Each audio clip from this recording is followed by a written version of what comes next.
যে দেশের প্রধানমন্ত্রী ইতিহাসে প্রথমবার কোনো প্রধানমন্ত্রী প্রাণীদের নিয়ে ভাবছেন। আমার বাড়ি যেহেতু বগুড়াই, রাজনৈতিক কারণে আপনি জানেন আমি দীর্ঘ 14 বছর এফডিসিতে প্রবেশ করতে পারিনি।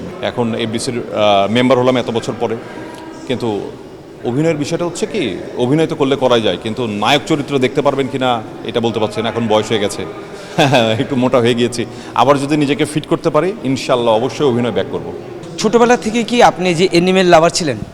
জি, আমি একদম শিশুকাল থেকেই প্রাণী নিয়ে কাজ করছি। প্রাণী আমার ভালো লাগা। আমি যখন একদম ছোট ছিলাম, বাচ্চারা যেমন গাড়ি, খেলনা, বল এগুলো নিয়ে খেলে, আমি সেই ছোটোবেলা থেকে কুকুরের ছানা, বিড়াল ছানা, পাখির ছানা, মুরগির ছানা এগুলো নিয়ে খেলতে খেলতে একটা সময় আমার প্রাণীদের প্রতি একটা ভালো লাগা তৈরি হয়। সেখান থেকে আমি প্রাণী সংরক্ষণ এবং প্রাণী রক্ষায় কাজ করি।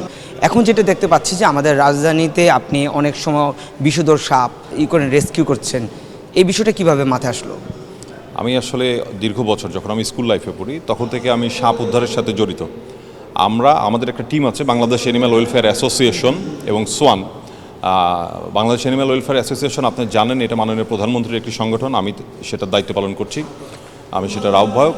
এবং ঢাকা বা পুরো দেশে যখন কারো বাড়িতে বা ব্যবসা প্রতিষ্ঠানে সাপ প্রবেশ করে, স্যান্ডেলিনা সো রূপচর্চায় আভিজাত্য, তখন সেই সাপটাকে আমরা নিরাপদে অবমুক্ত করে আবার প্রকৃতিতে মানুষ থেকে লোকালয় থেকে অনেক দূর বনাঞ্চলে সেই সাপটাকে আবার অবমুক্ত করি। এতে করে সাপটারও জীবন বেঁচে যায় এবং বিষধর সাপের কারণে মানুষের যে একটা মৃত্যু ঝুঁকি বা আক্রান্ত হওয়ার ঝুঁকি থাকে সেটাকে আমরা মুক্ত রাখি।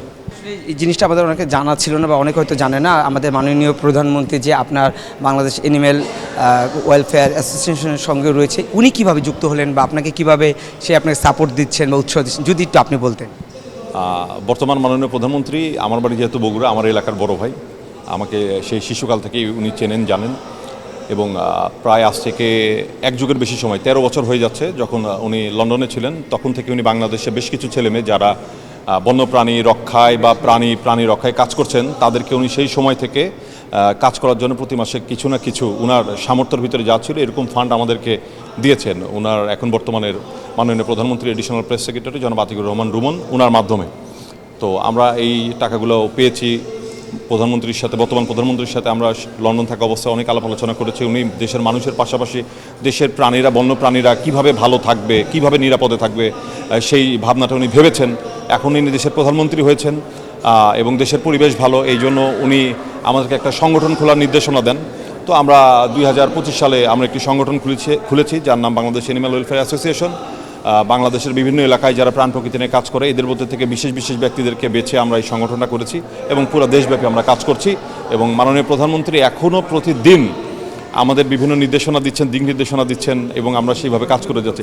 সব সময় পর্যবেক্ষণ করে উনি মানুষকে নিয়ে যেমনটা ভাবেন প্রাণীদের নিয়েও ভাবেন। তো আমাদের কাছে যে জিনিসটা ভালো লাগে যে দেশের প্রধানমন্ত্রী ইতিহাসে প্রথমবার কোনো প্রধানমন্ত্রী প্রাণীদের নিয়ে ভাবছেন। তো একটা মানুষ প্রাণীদের নিয়ে এত কিছু ভাবছেন, তাহলে ভাবেন উনি মানুষদের জন্য না জানি কত ভালো কিছু চিন্তা করে রেখেছেন। এবার একটু আপনার মানে মেন টপিকে চলে এসে, সেটা হচ্ছে আপনাকে আমরা চিনি একজন অভিনেতা হিসাবে, বেশ কিছু সিনেমায় অভিনয় করেছেন। বর্তমানে কি অভিনয়ের সঙ্গে বা অভিনয় করার কোনো পরিকল্পনা রয়েছে? দেখেন, আমার বাড়ি যেহেতু বগুড়াই, রাজনৈতিক কারণে আপনি জানেন আমি দীর্ঘ 14 বছর এফডিসিতে প্রবেশ করতে পারিনি। এখন দেশের এখন পরিস্থিতি ভালো হয়েছে। এখন এফডিসির মেম্বার হলাম এত বছর পরে। কিন্তু অভিনয়ের বিষয়টা হচ্ছে কি, অভিনয় তো করলে করাই যায়, কিন্তু নায়ক চরিত্র দেখতে পারবেন কিনা এটা বলতে পারছি না। এখন বয়স হয়ে গেছে, একটু মোটা হয়ে গিয়েছি। আবার যদি নিজেকে ফিট করতে পারি ইনশাল্লাহ অবশ্যই অভিনয় ব্যাক করব।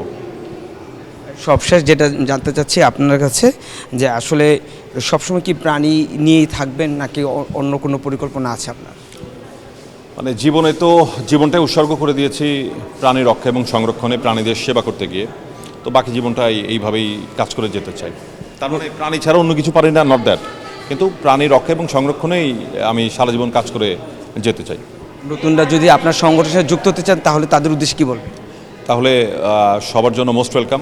যারা এই সেক্টরে কিন্তু খুব অল্প কয়েকজন মানুষ কাজ করে, তো সবাইকে স্বাগতম জানাচ্ছি। আপনারা চাইলে আমাদের সাথে কাঁধে কাঁধ মিলিয়ে কাজ করতে পারেন।